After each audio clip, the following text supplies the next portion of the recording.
Olá, estamos aqui para mais um Papo de Inovação, hoje com uma convidada muito especial, a Renata Frês, que trabalha na Klabin, na área de inovação, tem tido ali uma liderança positiva, eu fico muito curiosa com a biografia dela, a liderança positiva naquilo que tem sido a jornada de inovação dentro da Klabin, um dos maiores grupos mundiais na área das embalagens. E, portanto, é um prazer ter-te aqui, Rê. Obrigada por teres vindo. E gostava que falasse um pouco do teu percurso, como é que tem sido esta jornada tua dentro da inovação e como é que você vê esses aprendizados ao longo deste tempo. Obrigada pelo convite. Nós duas Rês, né? É O nome verdade, lindo. xarás, não é? Como se fala aqui no Brasil. Sim, somos xarás. A minha jornada de inovação, ela foi sendo construída ao longo do tempo. Eu acho que para a maior parte das pessoas que estão em inovação, normalmente a gente começa em alguma outra área e a inovação vai nos chamando, né? Então eu comecei na área de estratégia na minha carreira e foi super natural. Acho que essa migração, porque quando você pensa em estratégia, em futuro, você pensa sempre em inovação, né? Com um olhar a princípio de riscos, né? Quais são os riscos que você pode correr para a perpetuidade da companhia e tal. E aí a inovação vem cruzando como um enabler, né? Como um viabilizador. Então isso foi super se conectando. Então quando eu tive a oportunidade de montar a área, né, de inovação na Klabin, eu penso muito sobre cultura, né? Como que a inovação se conecta com a cultura da companhia, para que isso possa coexistir, andar junto, né? Então, eu sempre olhei a questão da ambidestria. Como que uma empresa de mais de 125 anos, que é o caso da Klabin, né, que produz celulose, papel e embalagens, pode coexistir com a inovação. O primeiro elemento é conseguir viver 125 anos, já é um exemplo Com de que certeza. aconteceu essa inovação ao longo do tempo, né? E como a gente pode viver mais 125 anos? Acho que essa é o olhar principal. Então, quando eu entrei na Klabin, eu comecei a entender melhor essa cultura e como que a gente poderia conectar. Então, por ser uma empresa brasileira, tradicional, eu percebi que talvez alguns caminhos mais comuns que as outras empresas estavam seguindo não fossem os melhores para a gente usar a mesma linguagem, para que a companhia realmente incorporasse a inovação. Então, por exemplo, usar muitos termos ou colocar a inovação, que eu entendo que ela é um caminho, né? Ela é uma ferramenta. Isso. Em primeiro lugar, não faria muito sentido, né? A gente precisa inovar com um objetivo, né? Para alcançar e trazer maior rentabilidade para a companhia, essa perpetuidade. Então, eu fiz muitas adaptações, assim. Então, quando a gente usa termos que são super legais, que são metodologias que a gente usa, por exemplo, fazer os grupos agile, ou O jargon todo de inovação, não é? todos Que é um jargon enorme. esses jargões eu usei menos lá, porque eu acho que isso importa menos. Qual seria a linguagem que se conectaria com essa cultura dessa companhia, né? Então, acho que foi a coisa que mais eu tomei cuidado, porque numa empresa tradicional que sempre deu certo, você escuta muito, mas sempre deu certo, o que você quer trazer de novo, né? Então, não trazer a inovação com esse olhar que se você não inovar, você vai Desaparecer, morrer. não é? Vai morrer, sim. Não é isso. A inovação pode te perpetuar, te deixar mais tempo e te trazer avenidas, né, de crescimento e olhares. Acho que essa é a coisa mais da minha trajetória, minha jornada dentro da Klabin Inovação foi isso, é respeitar Muito a legal. cultura e fazer essa adaptação. Sim. E como é que você fazia isso na prática? Porque vocês fazem vários projetos de inovação, não é? E, nomeadamente, fazem projetos de inovação também com P&D, não é? Que muitas vezes ainda é mais complexo. Como é que, na verdade, você traduziu essa sua liderança, não é? Para aquilo que é o dia-a-dia de inovação na Klabin? A gente... eu acho que o foco principal é essa ambidestria. Então, tem o business atual, né? Como que a inovação pode contribuir para que o negócio de business hoje... as usual, não é? Isso, o business as usual consiga cada vez ser mais rentável. Então, a gente focou muito nessa parte de olhar em aumento de produtividade, custos e tentar entender quais são os maiores desafios daquele dia a dia. Assim, o que você está sendo cobrado hoje, né? O que você tem que entregar nas suas metas? Como que nós podemos contribuir para essa entrega? Então, tem esse olhar, que é muito de melhoria contínua, de excelência operacional, de como a gente vai mostrar que as inovações incrementais têm muito valor. Né? Esse é um lado, até porque esse negócio atual que viabiliza o outro, né? Que gera o recurso. Então, a gente trabalha com esses dois olhares. E o outro olhar, que é o disruptivo, que ele é fundamental, super importante, muito vinculado ao P&D. Né? Então, o P&D traz coisas também de novos negócios, de opções futuras. Então, por exemplo, novos usos para floresta, para madeira, né, para celulose, além de fazer celulose, papel e embalagens. O que mais a gente pode fazer, né? Então, esse disruptivo, a gente viu rotas na parte de itens de consumo. Então, por exemplo, cosméticos. A gente pode usar elementos como microfibra celulósica e lignina como componentes de cosméticos. E o que foi o grande salto que a gente teve? Foi por meio do Covid, que era uma coisa que foi muito ruim para todos. E na época, a gente teve uma grande restrição do uso do álcool gel. Isso. Um dos elementos, que era o carbopol do álcool gel, era importado e estava em falta. E aí a gente, com o nosso time de pesquisa e desenvolvimento, conseguiu desenvolver uma microfibra celulósica que substituía o carbopol. Então, a gente passou a fazer álcool gel, uma coisa que a gente nunca faria. E isso foi o start para, puxa, a gente consegue, a gente pode fazer outras coisas dentro desse mundo. Então, aí a gente partiu para emulsificantes, né, para cremes. E aí foram abrindo outras rotas também do uso da celulose para colas. E aí você vê uma coisa se conectando com a outra. Então, a gente desenvolveu, por exemplo, para a lignina para cola, e a gente conseguiu aplicar no nosso negócio atual, na parte de papelão ondulado, que você usa para as chapas de papelão, o uso de uma cola aí, à base de lignina, muito mais sustentável. Então, as coisas vão se conectando.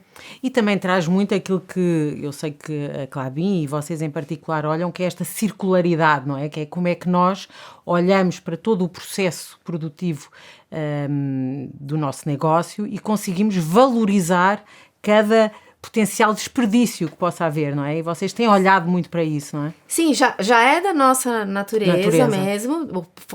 O produto mais importante, ele é totalmente reciclável, né? Isso. Que é o papel. Então, a gente produz e recicla, nós somos, né, grandes recicladores, mas isso é o básico. Hoje a gente olha a circularidade em tudo, né? Os nossos resíduos industriais também, a gente conseguiu desenvolver, por exemplo, bloquetes para construção civil a partir do grits e drags que a gente produz no nosso resíduo industrial, a própria circularidade aí mais conectada com os nossos clientes. Então, clientes que a gente tem como Natura, por exemplo, Unilever, JBS, a gente conseguir ter essa circularidade da embalagem deles mesmos, e aí esse call, né, da circularidade começa a crescer e todos começam a demandar. O nosso principal cliente, que é a Tetra Pak, também essa circularidade dessas embalagens, né, de Tetra Pak, essa reutilização. Então, é tudo muito conectado e super importante. E o nosso ciclo de produção mesmo da celulose, né, é um ciclo fechado onde a gente reutiliza químicos, vapor, água, energia. Então, é muito do nosso DNA esse desenvolvimento, né? Então, a gente tem feito parcerias com vários clientes e com fornecedores também em relação a isso. É interessante essa vossa abordagem quase de ecossistema, não é? Portanto, olhar para os nossos parceiros e como é que nós conseguimos inovar colaborativamente, não é? Que é algo que a BETAI valoriza bastante. E o ecossistema de startups? Vocês veem que o ecossistema de startups hoje está preparado para responder principalmente a essa área mais disruptiva da empresa, essa área dos novos negócios, essa área do P&D? Como é que você está vendo esse ecossistema? No Brasil e no mundo, não é? Sim, a gente fez trabalhos com a BETAI em relação a isso. Quando a gente olha em termos de soluções disruptivas conectadas ao nosso negócio, e a gente está falando o core do nosso negócio é a floresta, né? A gente tem várias possibilidades com startups, a gente já fez vários testes e POCs. O que eu falo é que, diferente talvez de outros negócios, a gente não tem as parcerias com startups as digitais, né? As nossas soluções são de hard tech. Hard tech, sim. E são mais difíceis e elas têm um prazo de maturação maior, né? E um risco maior porque você está tentando testar ainda uma tecnologia, um equipamento, um desenvolvimento, né? E que vocês nos ajudaram bastante nisso. Então, a gente tem startups do Brasil, mas a maior parte delas ainda são de fora. Então, quando a gente busca soluções em biotecnologia, nanotecnologia, a gente já vê muita coisa super interessante.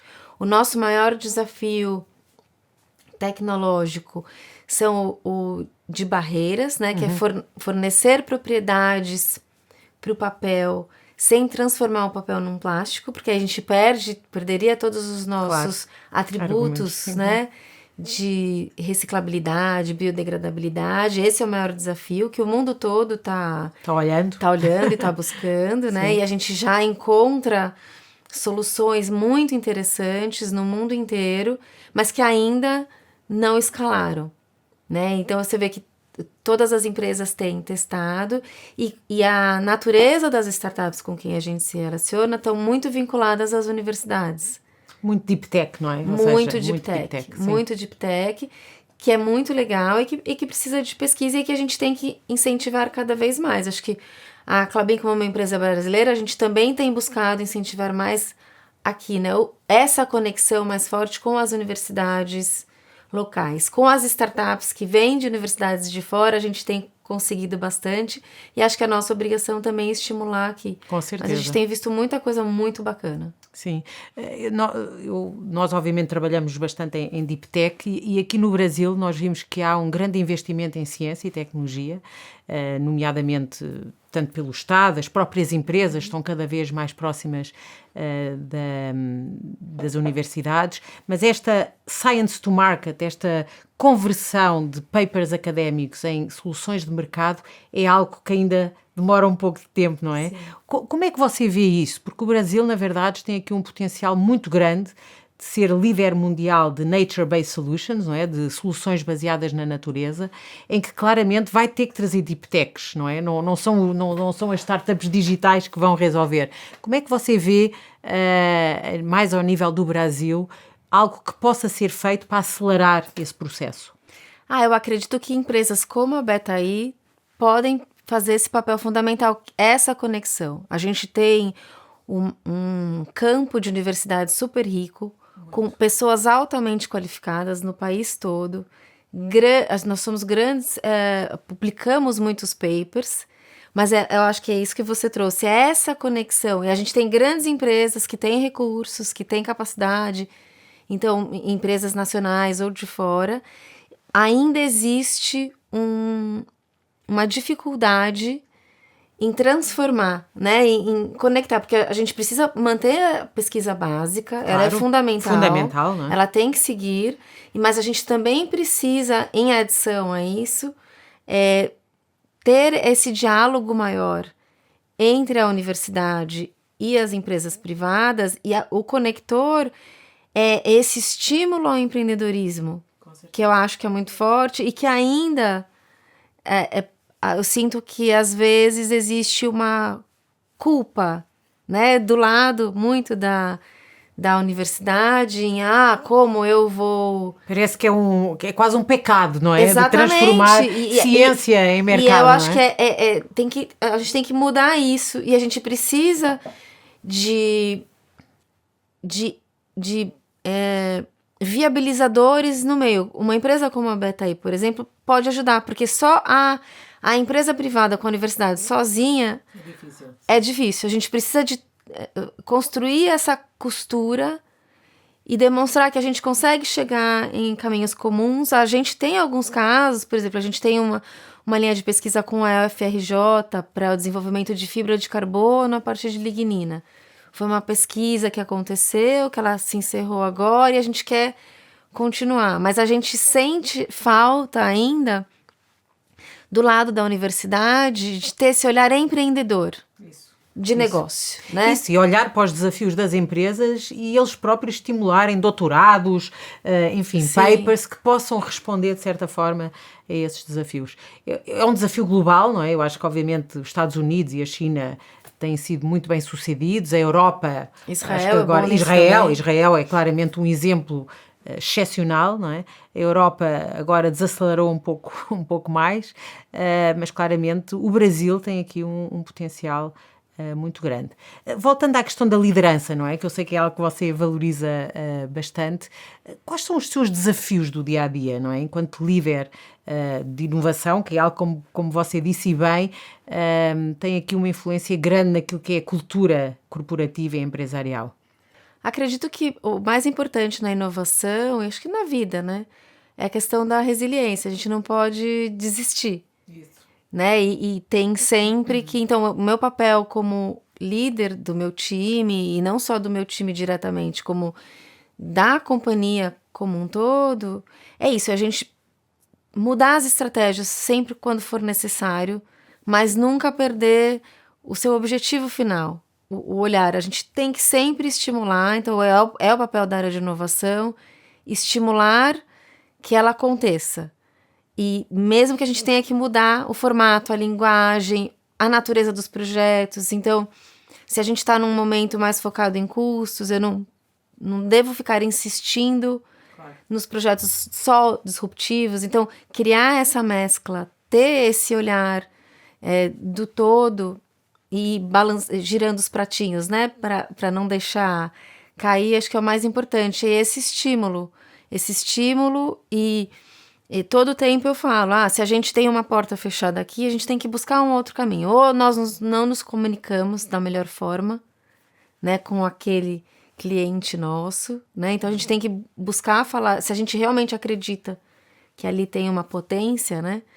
A gente tem que então falar de outro jeito, porque a forma como a gente escolheu não foi de sucesso. Mas a gente também poder enxergar outras janelas abertas, caminhos, acho que isso é mais importante, porque em momentos de crise, as pessoas se fecham mais, né? Então, como a gente consegue acessar e fazer com que as pessoas não tenham medo? Então, acho que a questão da segurança psicológica é super importante, né? As pessoas terem segurança de que tudo bem, se não der certo, é essa rota, mas errar, não é? O errar continua a ser um peso grande. Continua sendo um peso, e ainda mais num setor como o nosso, que é capital intensivo, escala e custo. Você não pode ter todo tipo de erro, né? Então, como você faz isso de forma controlada, né? E ter esse apoio.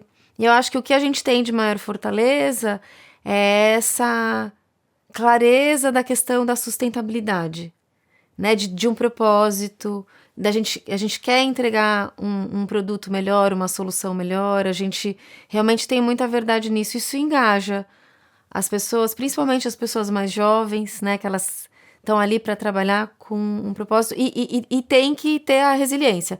Então, o debate que eu sempre tenho é esse, porque às vezes as pessoas se frustram e falam, puxa, mas esse projeto aqui é tão legal, por que a área não se interessou? Eu falei, ou porque não está na hora, né, ainda está Acontece, prematuro, não é? Assim, tem né? outras prioridades. Ou porque a gente não está conseguindo Comunicando bem.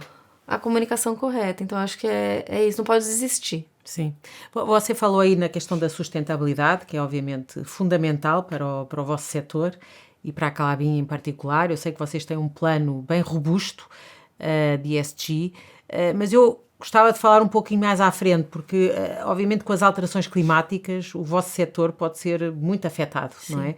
Dado que é floresta, como você disse.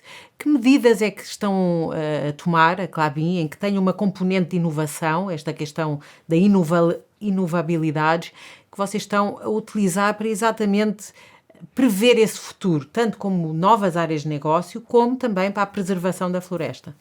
Em termos da floresta, a gente usa muita tecnologia, né? Então, de drones com tipos de câmeras diferentes. Então, por exemplo, a câmera hiperespectral, para a gente conseguir entender a saúde do solo, controles de pragas e doenças, sempre também buscando a redução do uso de químicos. Então, a gente já fez um pitch day uma vez, controle biológico de formigas, né? Formigas cortadeiras acontecem só aqui no hemisfério sul. Ai, que legal, não sabia. E você pode controlar via o uso de químicos.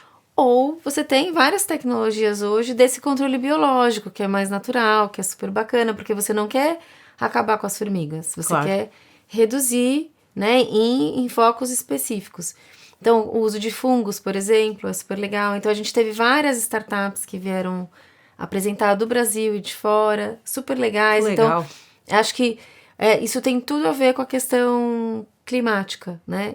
Então, o aquecimento do planeta, a gente tem as metas baseadas na ciência, né? O Science Based Target é uma das poucas empresas que tem esse compromisso que foi aceito. Então, a gente faz uso também de outras tecnologias para a gente usar menos combustíveis fósseis. Então, a gente tem, por exemplo, gaseificação de biomassa, né, para geração de energia. Né? A gente também tem nos fornos de cal, ao invés de a gente usar óleo combustível, a gente usa o crude tall oil, que é o óleo feito a partir da árvore de pinos. Então, a gente tem muitas coisas a gente vem buscando para conseguir contribuir, né, para a redução do aquecimento e também como prevenção. Então, controle também de incêndios por meio de satélites de baixa órbita. Tudo isso é feito com inovação. Com inovação, com startups. Então, é muito, muito interessante o que a gente pode fazer e cada vez mais, né? Medição da questão dos ventos. No caso de um incêndio, é muito importante para ver para onde que está indo, né? E aí a gente consegue acessar mais rápido uma área, porque a gente tem milhares de hectares, né? Então, são áreas muito grandes, que é super importante esse uso da tecnologia. Vocês, eu tive naquele vosso dia da Klabin, que eu adorei, parabéns a você e a toda a equipa, e eu vi bastantes novos negócios, não é? Que você já falou um pouco aqui hoje, mas fiquei impressionada, efetivamente, com os novos produtos que estão a surgir exatamente da inovação. Vocês como é que fazem com estes projetos? Vocês investem neles pelos serem empresas próprias? Ficam dentro de áreas de negócio dentro da Klabin? Como é que funciona o processo de ter estas novas ideias, estes novos projetos? Como é que transformam isso em fontes de negócio para a Klabin? A gente já tem dois olhares. Tem um lado que é o lado de venture capital, então vamos dizer assim, é o que vem de fora para dentro. Então, Isso. por exemplo, a gente fez investimento numa startup de Israel que chama Melodea, que faz nanocristais de celulose. Então, é de fora para dentro. Eles tinham uma expertise, a gente se tornou sócio dessa empresa e a gente passou a desenvolver em conjunto. E tem o venture building que a gente chama, que é o de dentro para fora. Isso mesmo. Que ele sai muito do P&D e aí a gente chega a qual é a nossa expertise, né? A gente conhece muito da madeira, do processo de produção de papel e celulose, dessa parte química, e chega um momento que a gente não sabe mais, e a gente precisa de parcerias. Então, o Venture Building é muito por meio de parcerias. Por exemplo, a gente tem uma parceria com uma indústria de tecido, onde a gente está estudando o uso aí de celulose para o mercado têxtil, que é um mercado que tem um desafio enorme, né, de sustentabilidade, né? Então toda essa parte circularidade, da circularidade, enfim, muito grande, sim. De reciclagem, tudo, né, dificílimo, e a gente está com essa indústria que é a Cedro Têxtil, já é público, para o desenvolvimento de soluções para o processo deles se tornar mais sustentável. Então, a gente consegue desenvolver até um certo ponto e a gente precisa do outro dar olhar. Seguimento, né? Para a gente conseguir seguir, a gente precisa da expertise. Então, é muito legal esse processo de cocriação que a gente faz muito, né? A gente também tem parceria com a Tupi, que é outro negócio totalmente diferente, de fundição, de motores, né? Eles também têm a MWM, a gente está desenvolvendo soluções para a parte de biometano, biocombustíveis, utilização de resíduos florestais para isso. Esse também é um outro exemplo de Venture Building. E temos conversas com outras empresas ou com startups também para esse desenvolvimento. Então, no caso do cosmético, a gente tem uma parceria com uma empresa que chama Enco, que a gente conheceu num dos Pitch Days por outra razão, uma startup também, e eles desenvolveram com a gente uma marca que chama Kind, que é de produtos de beleza que usa microfibra celulósica na composição, super legal. Muito legal. A gente entende que esse é o caminho, a parte da cocriação, do fazer junto, da colaboração, não é? Da colaboração, de buscar o saber de outros setores que a gente não tem, somados com o que nós temos, isso, né? Mesmo. E aí isso fica muito potente, muito bacana. Muito legal.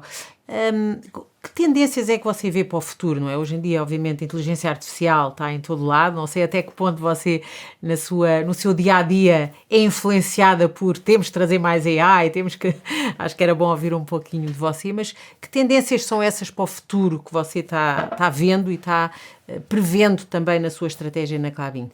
A inteligência artificial claramente está em tudo, né? Então, nós mesmos estamos usando dentro de inovação, a gente está com 2 cases interessantes do uso do IA para nós mesmos, né? Então, a gente está usando muito na parte de lei do bem, que é uma legislação específica aqui do Brasil, do Ministério da Ciência e Tecnologia, que a gente tem que escrever os cases, né? E demonstrar, e a inteligência artificial está nos ajudando demais, então a gente está desenvolvendo aí prompts e usando também a IA nas conversas e entrevistas com os outros colaboradores da Klabin.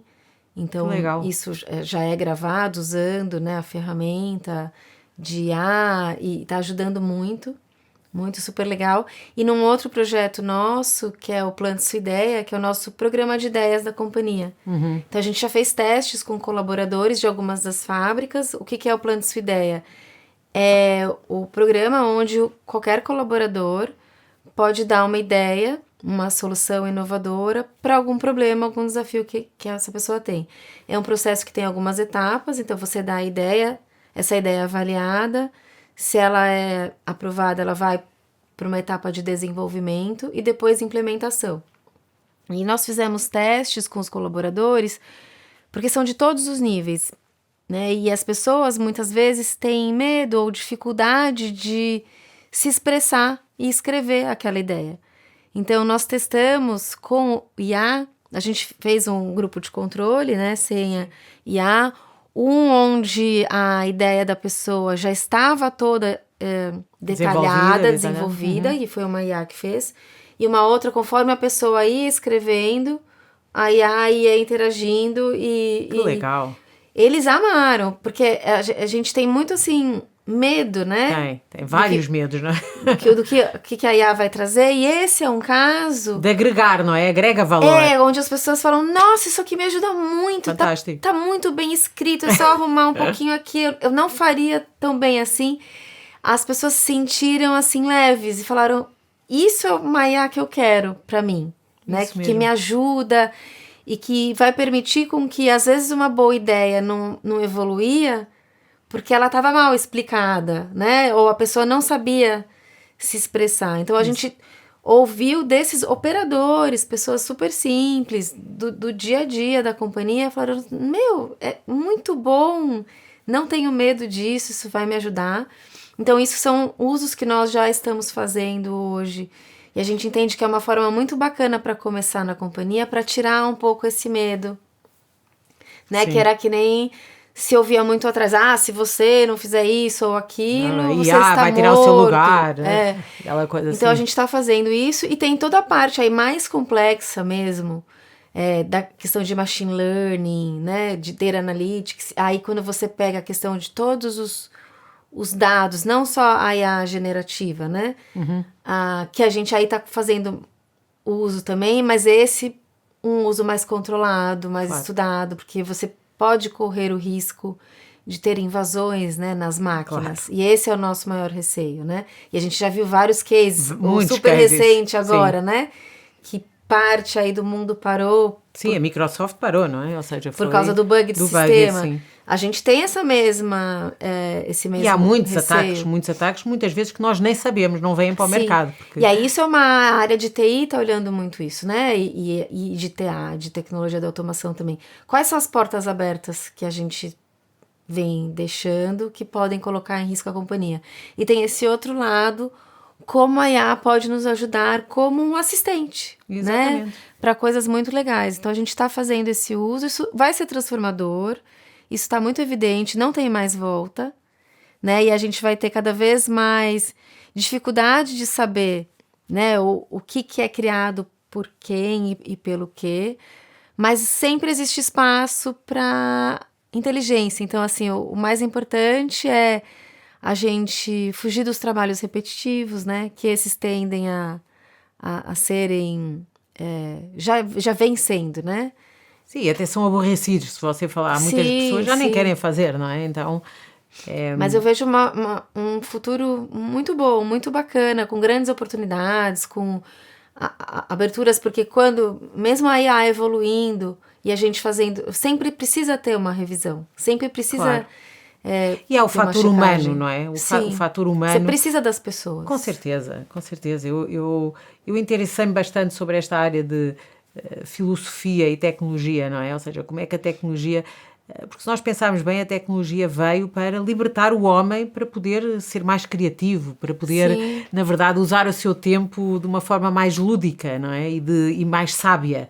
E, na verdade, todos nós somos um pouco escravos da tecnologia mais do que beneficiadores delas. E, portanto, eu vejo a AI como uma forma de nos aliviar. Agora, temos é que ser smart para usar esse tempo para coisas... que realmente nos... Que agreguem valor, e eu acho que isso conecta com a questão do propósito. Do propósito, exatamente. Da sustentabilidade. É sempre possível fazer melhor, impactar menos, né? Então, eu acho que a IA vai ajudar bastante isso, a gente poder cada vez mais questionar e propor coisas diferentes. Eu acredito muito, assim, que as empresas podem, a gente sempre pode fazer um pouco melhor. Com certeza. E a questão do ESG, a questão do S, né? Que acho que as companhias... A gente tem que olhar mais para a parte social. Com certeza. Né? O impacto que a gente gera, como a gente pode engajar a comunidade, o entorno onde você atua, para conseguir gerar renda. E é um ciclo econômico positivo, né? Você precisa gerar mais renda, distribuir mais renda, para conseguir fazer com que a economia gire e a gente continue consumindo, produzindo, né? E é um ciclo sem fim. Isso, e de uma maneira que proteja o nosso planeta, que na verdade está em risco, não é? Sim. E, portanto, ter este pensamento sistémico ajuda-nos muito a perceber que a ação de hoje que temos na nossa empresa, ela tem que ter um impacto muito maior do que só para mim ou só para a organização, não é? E vocês claramente têm tido essa abordagem, não é? É muito isso mesmo, eu acredito, eu acabei de chegar das Olimpíadas. Eu sei. E é um exemplo muito de um uso sustentável, né? Como eles conseguiram usar a cidade de forma mais sustentável, sem ficar criando novas coisas e usando o que se tem. Então, até o consumo, por exemplo, de líquidos em todos os espaços, né? Você não levava as garrafas eles já ficavam ali para que elas pudessem ser destinadas a uma reciclagem adequada. Esse é um exemplo, Sim. que é uma coisa fácil de fazer. Muito fácil de fazer, Você consegue fazer. Então, eu acho que é possível, com a nossa inteligência, a gente consegue propor soluções. E uma empresa como a Klabin tem muito isso na mão, né? De propor soluções. A gente consegue fechar o ciclo todo, né? Então, o desafio maior é a logística, por exemplo, né? De um ciclo fechado de reciclagem, de circularidade. Como a gente consegue ter soluções onde essa logística seja economicamente viável, né? Então a gente tem muita oportunidade para inovar e fazer diferente, não é? Conseguir construir coisas interessantes e boas. Até nas Olimpíadas, o pessoal ficou fazendo brincadeira, né? Mas as camas foram todas feitas de papelão. De papelão. Ah, é? De papel. Foram todas de toda a parte dos atletas e tudo. Então, um bom uso para super bom o uso. produto da Klabin. Não foi a Klabin que fez? Não foi, mas a gente pode super fazer também. E é super sustentável, você consegue reutilizar, reciclar. Para que gerar um monte de cama que seria jogado fora depois, Exatamente. Né? Não, este mindset de circularidade, ele é muito importante e nós acreditamos na BTI que, na verdade, a inovação é essencial para estimular este pensamento circular, não é? De como é que nós, na verdade, conseguimos fechar aquilo que nós fazemos, não de uma maneira limitativa, mas de uma maneira regeneradora. Acho que isso é muito, muito importante. Rê, estamos a chegar ao fim do nosso videocast. É sempre um prazer falar com você, essa serenidade que você traz naquilo que é a sua liderança da inovação dentro da Klabin. Parabéns pelo trabalho, é muito inspirador ver a quantidade de produtos que vocês estão sempre a lançar e espero que corra bem para esta nova fase, tem vários desafios e obrigada por estar juntinho a nós na BTI e obrigada por ter estado aqui connosco neste Papo de Inovação.